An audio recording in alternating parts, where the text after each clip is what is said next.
And we're live. Welcome back to another High Vibe conversation. I'm your host, Chelle Shapiro.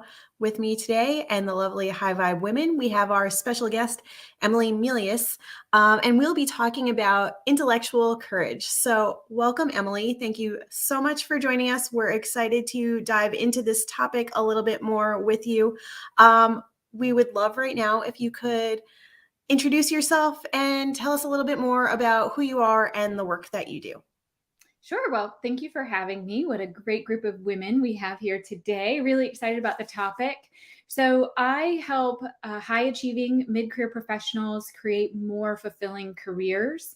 And then I also work the flip side of the coin, which is helping companies create more fulfilling workplaces. So you probably hear a theme in there that I'm all about fulfillment. I truly believe and am on a mission to have everyone feel fulfilled at work. And I know we're going to dive into exactly what that means and kind of flesh that out today. So I'm excited to get going. And if anybody wants to learn more about me and the work that I do, they can just go to my website, emilymelious.com. There's free resources there, good stuff. So go check that out. What a great way to kick off that conversation. So what exactly is fulfillment in your mind, Emily? Like, what is it that people really need to be fulfilled for? Yes. So I love that you asked that question because I hear all of the time people come to me and use that word, right? I just want to be more fulfilled. I wish my work was more fulfilling. I want a fulfilled life, fulfillment, right? It's a word we often use, but therein lies the rub. And why, honestly, I've got job security because people didn't know how to define it. And if you don't know how to define something, then you certainly don't know how to accomplish it. So I define fulfillment very simply, although simple is not always easy. And I'll also say that don't let the simplicity of this fool you because it's based on very sophisticated, well-proven brain science. But here's what fulfillment means. Fulfillment is alignment of our unique skills, passions, and talents. So to say it another way, in order to be fulfilled at work in particular, because that's where we're spending most of our time, and statistics actually tell us that it is impossible to be fulfilled in life if you aren't fulfilled at work. So let that sink in. So work's really the focus here. So your job needs to honor what you know, why you do things, why you get out of bed in the morning, and how you do things. And I find that people miss the third because it's not as well known or often talked about. And so that's why I think a lot of people who are passionate and smart about what they do are still feeling like there's a missing link. But again, it's as easy and hard, as simple and hard as, really fighting for that alignment of our what, why, and how, or skills, passions, talents. Now, we spend a lot of time focusing on the what and the why. As you mentioned, we often forget about the how. How does that play into the fulfillment piece? Well, arguably, it's the most important because so there's three parts of your brain. And I'm going to get a little jargony here, but hang with me. So there's something called the cognitive part of the brain. We probably all heard of that one before, right? So that's your thinking ability. We spend the first 20 some years of our lives working on that one. School, right? School is all about, and obviously society is very promotional of learning, education, experience, training. That's great. But the smartest person certainly is not the most successful.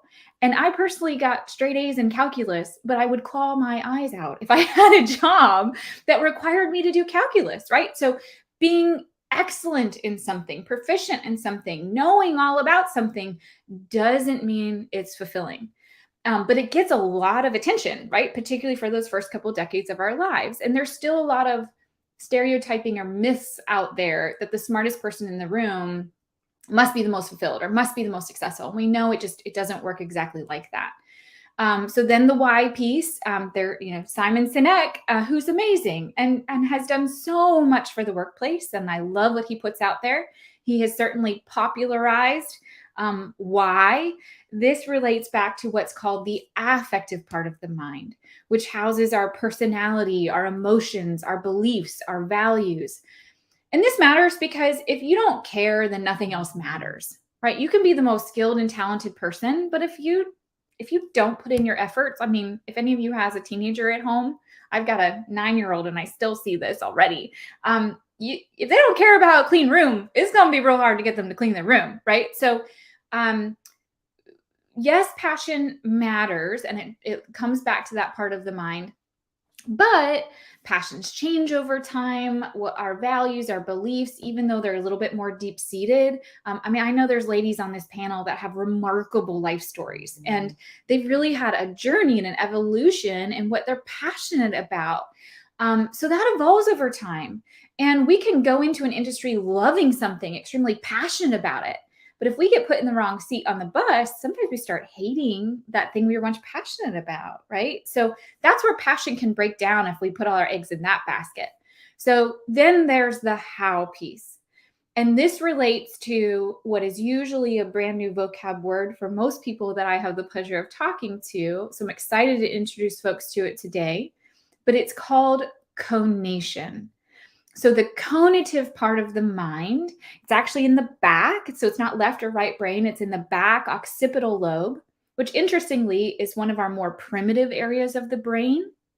So not surprisingly, this is where your instincts are that drive, that are like almost like compulsiveness to act in a certain way.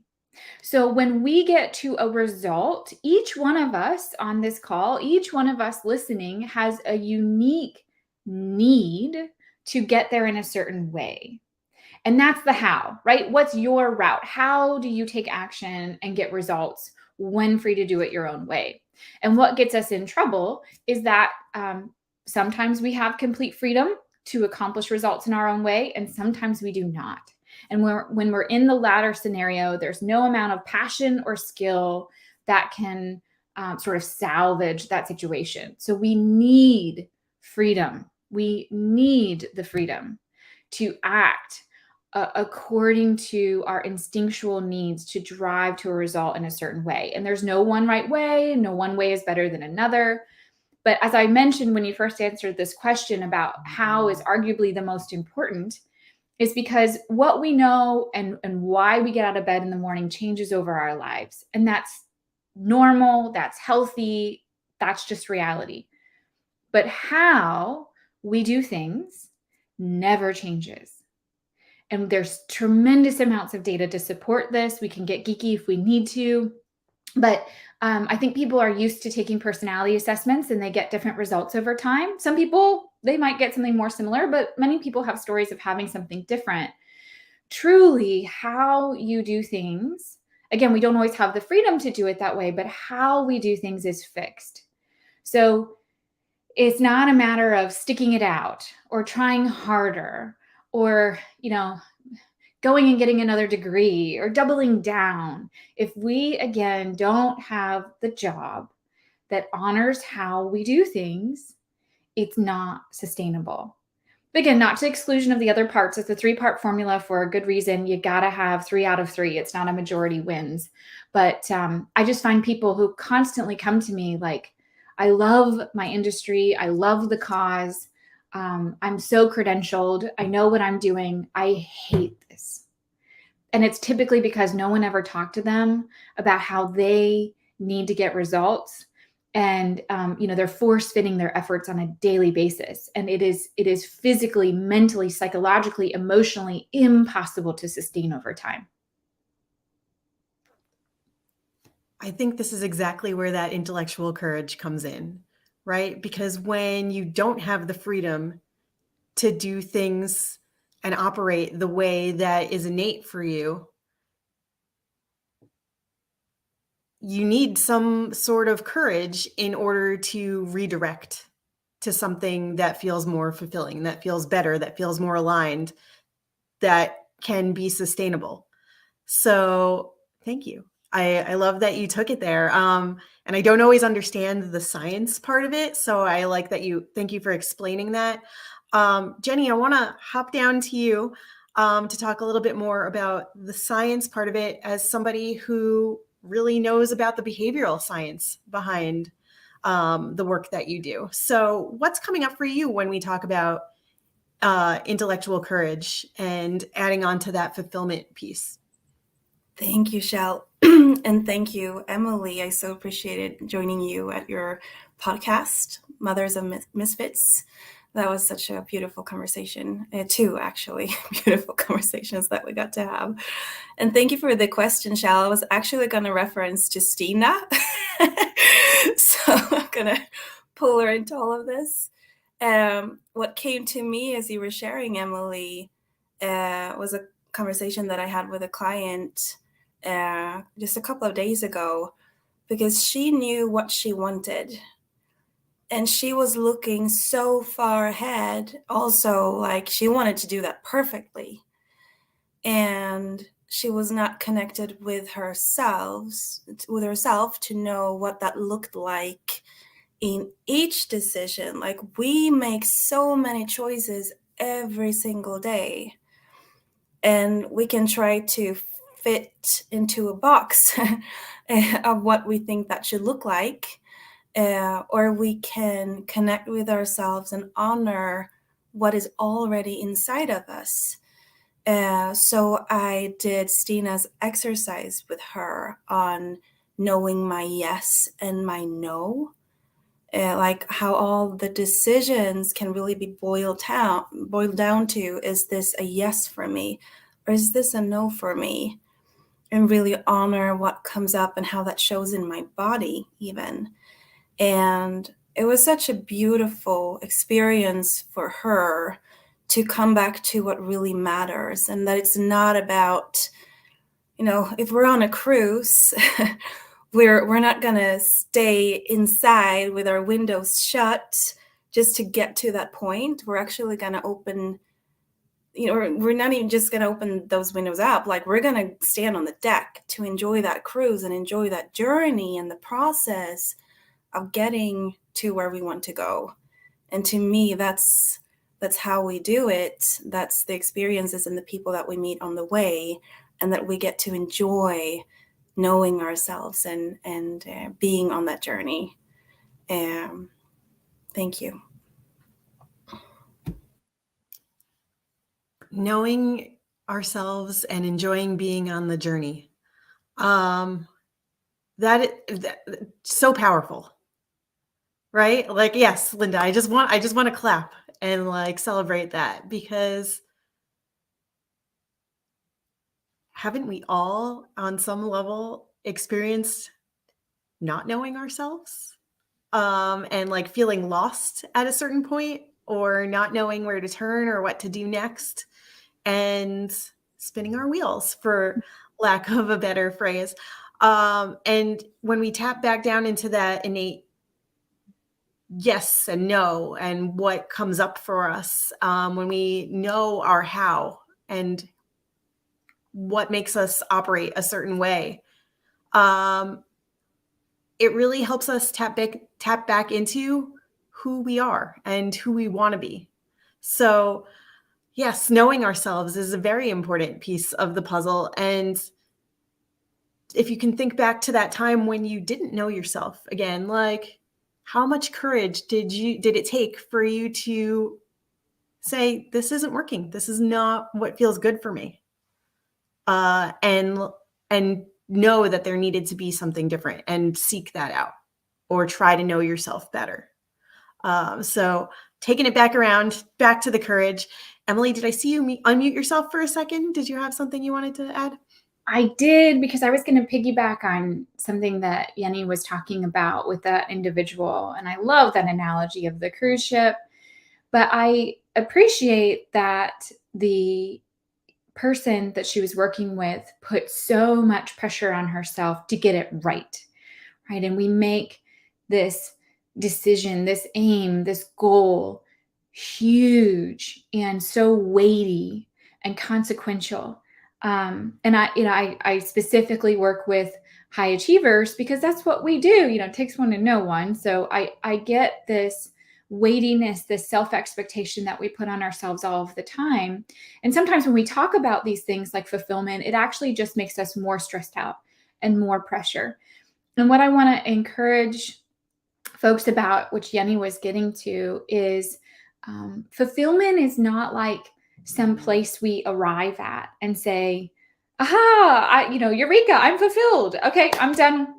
I hit the peak of the mountain and now I've reached it. It's not like that. Fulfillment is much more like maintaining health, right? We don't, I work really hard on my health, and I have been more healthy or less healthy at different points in my life, but I didn't just reach a point of health and say, okay, yes, I arrived, I'm done. Instead, I need to make a series of daily decisions to advocate for my health. And it's the same exact way for fulfillment. And I think that actually takes the pressure off, because it's not like this one big, massive life decision that holds all of my future. Instead, it's how can I advocate for myself in this next hour? How can I advocate for myself in that yes or no decision? How can I think about this day, this week, these colleagues, these relationships? That also means that if you make one bad decision, it didn't blow everything up, right? I eat some unhealthy meals sometimes and then I pay the consequence, but then there's the next day and I can start over. So keep thinking of it as a series of small good decisions, of little moments of self-advocacy that build to something greater, little moments of realignment. And it just, I feel like, at least in my mind, it makes it so much more possible. And then I'm not so hard on myself when I said yes to the wrong thing and no to the right, those kinds of things. Advocating for yourself. I love that, and like taking it moment by moment sometimes, and not always like pile driving onto like that end result. This reminds me so much of Linda, your pleasure list, and doing more things that you want to be doing, like doing more things that feel good. So Linda, do you want to talk a little bit more about your pleasure list and how that relates to fulfillment? Well, thank you so much, Emily, because you are bringing this sort of missing piece. The framework of what you've gotten figured out is bringing the missing piece to the world. Like you said, you have job security, and I really resonate with it because my background is special education, and I've trained in neurodevelopment and rhythmic movement training, which is the rhythmic movements infants do in their first year of life and how that affects us all through our lives.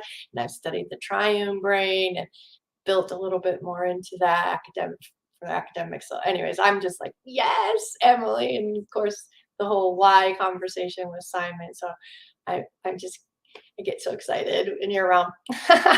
So thank you for that. Yeah, goals were very shaming for me. So I stepped into what I call pleasure list. And it's like whatever goes on the list goes on the list. And it's really just based on the outcomes I'd like to see and how I'd like to feel. And I'm one of those who loves to cross things off a list. And just being even in coaching, there's like, oh, you can have a team and you can have this, and it's like so much of that doesn't work for me. So I've zeroed in on what works for me, and 22 books later, got a 23rd one coming out in 2023. My pleasure list is definitely working for me. I love it. And I've taught a lot of people how it works too. And I don't know if you have any questions about the pleasure list idea, or if I've said enough for you, Chelle. Thank you, Emily. I mean, it's definitely working for you, Linda, because 23 books or soon to be 23 books is no small feat. So like clearly it is keeping you aligned and connected to yourself. I'm going to pop over to Dorrit now. And sweet, sweet Dorrit, I am holding space for you while I know that you're not fully feeling well. But what's coming up for you as we talk about intellectual courage, and how has this shown up in your life? First, I want to say that when I heard Emily talking, it just resonated so much with me and what I've experienced myself, especially the part about ending up on the wrong seat of the bus. That really hit home. I felt that was very close to what happened to me. I had all the other boxes ticked off, but in my prior job at the pet shop, I was pushed into kind of working in a way that was not good for me, and there was no way that I could get out of it. So I pushed myself and ended up burnt out and sick for 7 years. So I know how that can be, to be in the wrong place, but with all the right qualifications, and I loved what I was doing and all of that, but that didn't help when the way it was it had to be done was not aligned with me. So yeah. And another thing that came up is that something I see in many of my clients when I do hypnotherapy or I do some leadership by heart coaching, is that they don't know what they want. They don't know how to proceed. They are so full of input in their mind from everyone around them, from the society, from family, about what they should do, what they could do, but not what they want to do. So what I'm helping them do is to kind of focus into the subconscious mind, to listen to their own voice, to find that direction that's right for them to proceed, so they can follow their own way of doing things, and not end up like me. So yeah, that's what's coming up for me. Thank you, Emily, and thank you, Chelle. Sorry. That's beautiful, Dorrit. I love hearing you talk about how you help other clients to tap into that, and you use yourself as an example of what you don't want for them, and you really allow that to lead you and guide you in order to serve others better. So yeah, I thank you for adding to our conversation. Stina, I'm popping over to you now.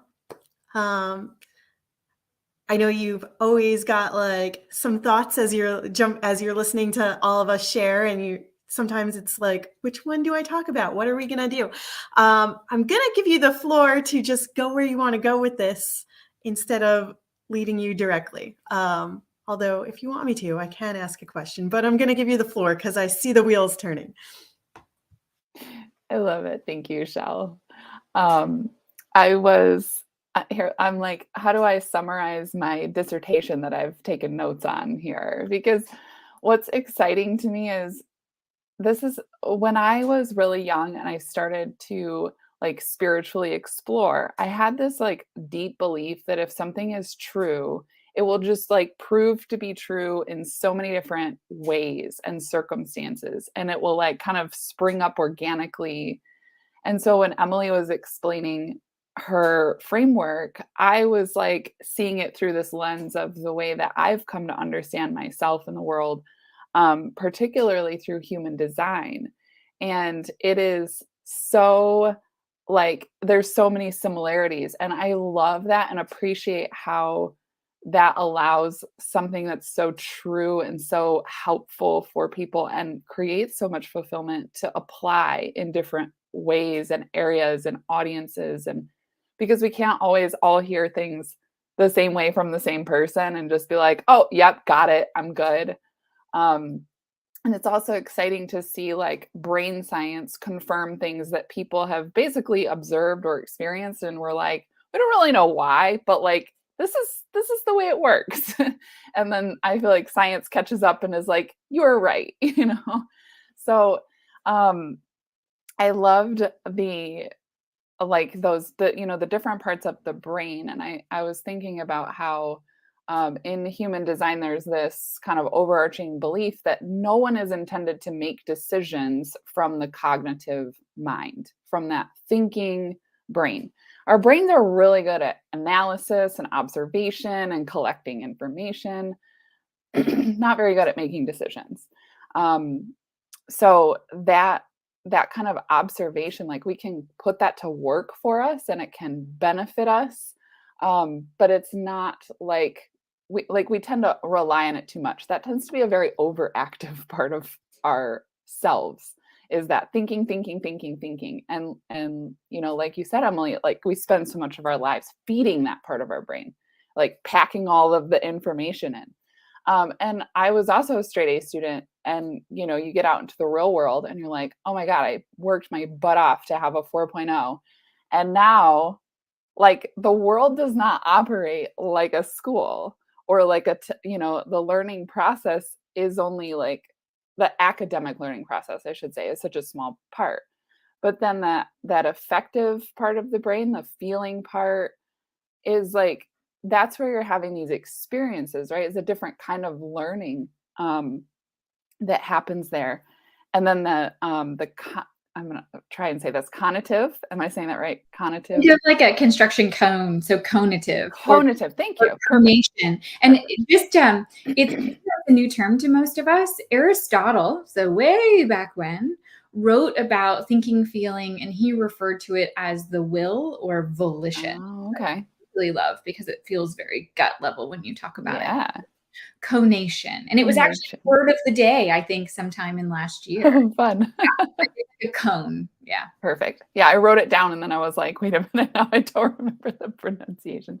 So conative, I was like, to me, that is in human design, what we call your authority. It's like how you move through the world, how you make your decisions, how you, and when you start to tune into that, you do experience just more fulfillment. And for me, fulfillment is like this lack of friction, right? So when you're overthinking and you're using the cognitive brain and you're riding emotional waves all the time, like that is exhausting to that instinctive part of your brain. It feels like whiplash to me when it's just like all over the place.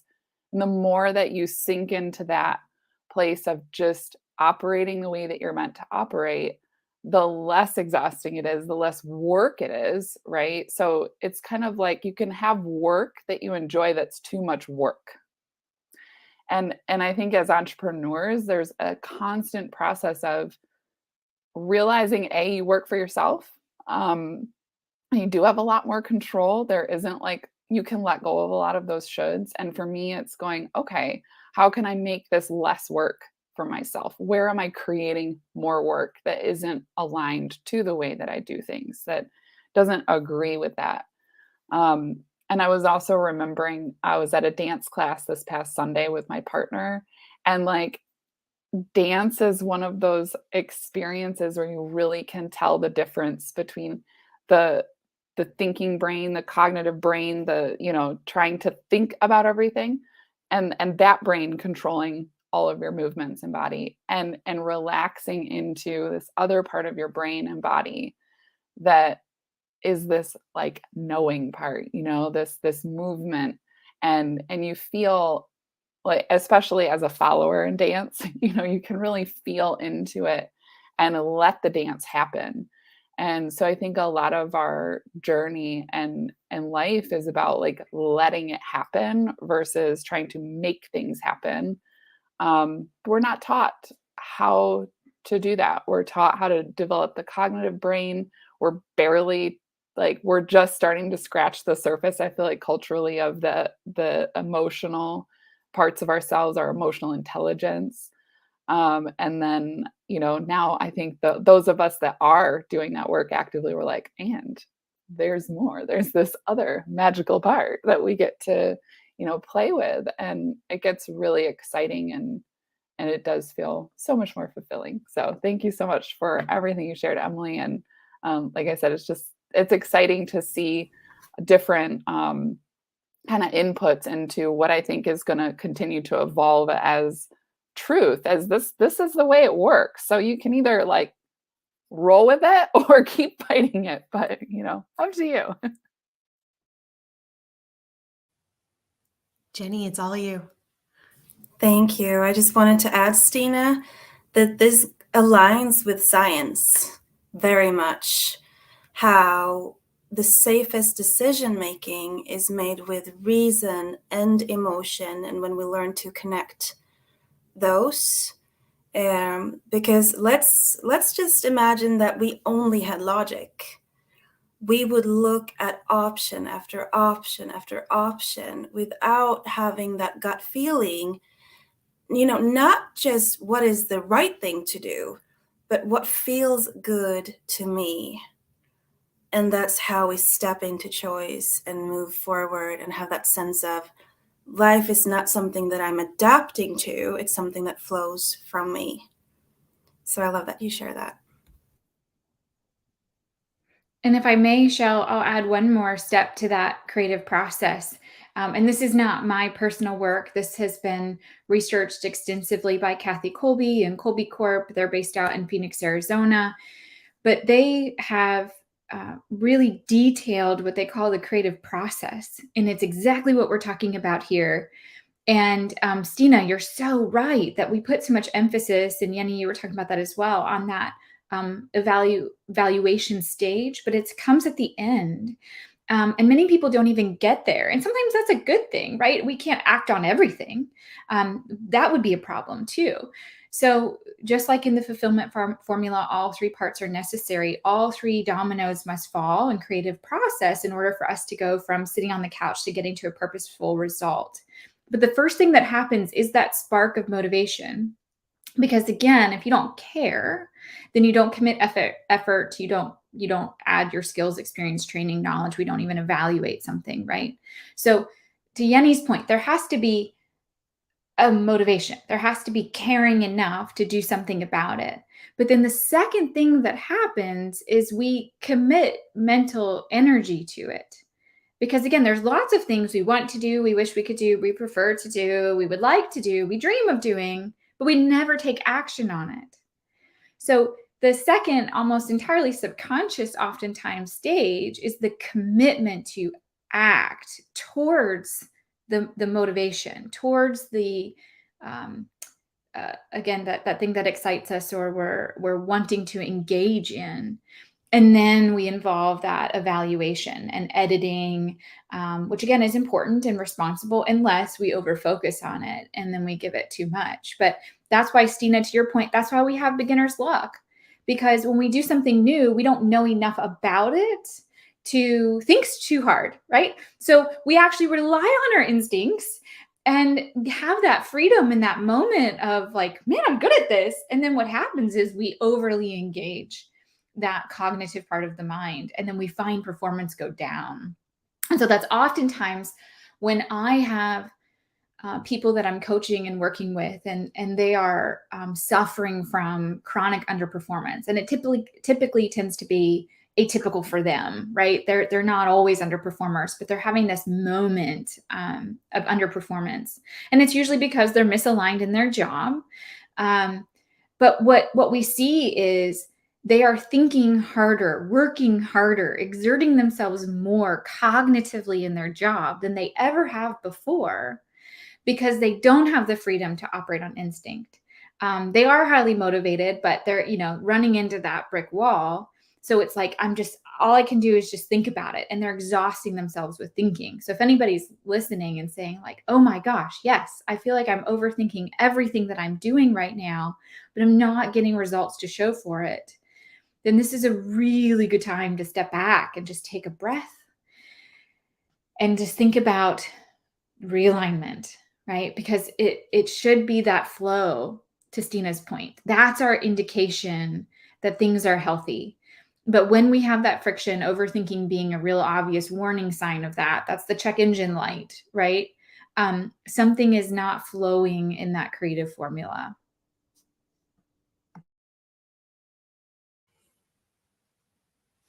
Emily, you took the next question right out of my mouth there. So I think that's a good way to wrap up today's call, because as you mentioned, if your check engine light is on, what can we do to get you back into that flow state? Or maybe feel that flow state for the first time, even if you've never experienced it. And so this has been a great conversation today with you, Emily. And ladies, thank you for adding to the conversation in so many wonderful ways. We've talked about fulfillment and what you may be experiencing when you're unfulfilled, when you are not tapping into your authority, and finding your best flow to do things the way that you innately do them. And as we said, that's not something that we're usually taught at an early age. We're drilled into this other way of thinking and being, and it's kind of that undoing to know ourselves in the best way possible. So if you'd like to learn more, again, Emily, would you share your website with us so that people know where to find you? Sure. So it's my name, Emily Melious. My last name is spelled MELIOUS.com. And again, there's an awesome free resource. I give a 3-minute training on the fulfillment formula. If you want a quick rehash of what we've talked about, there's also 2 bonus worksheets. It's all totally free, no strings attached, but it's a nice thing to go through as a follow-up to today and a nice thing to share with somebody who might be struggling to find fulfillment. And it works for somebody of any age, somebody just entering their career, somebody who's been 40 years in their career. And of course, anybody is welcome to connect with me on LinkedIn. I'm here all the time, as you ladies are as well. So, I have conversations every single day with folks who reach out and just want a listening ear or want some more support. That is brilliant. Now we know where to find you, emilymelious.com. Please go check her out. Get a hold of those free resources if you're interested in learning more. And if you'd like to have conversations with any of us, join us on LinkedIn or on other social media platforms, wherever you can get a hold of us. We're here for you.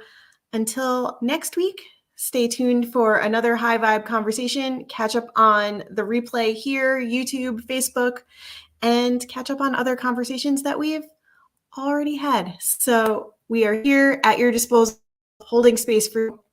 Next time. Bye for now.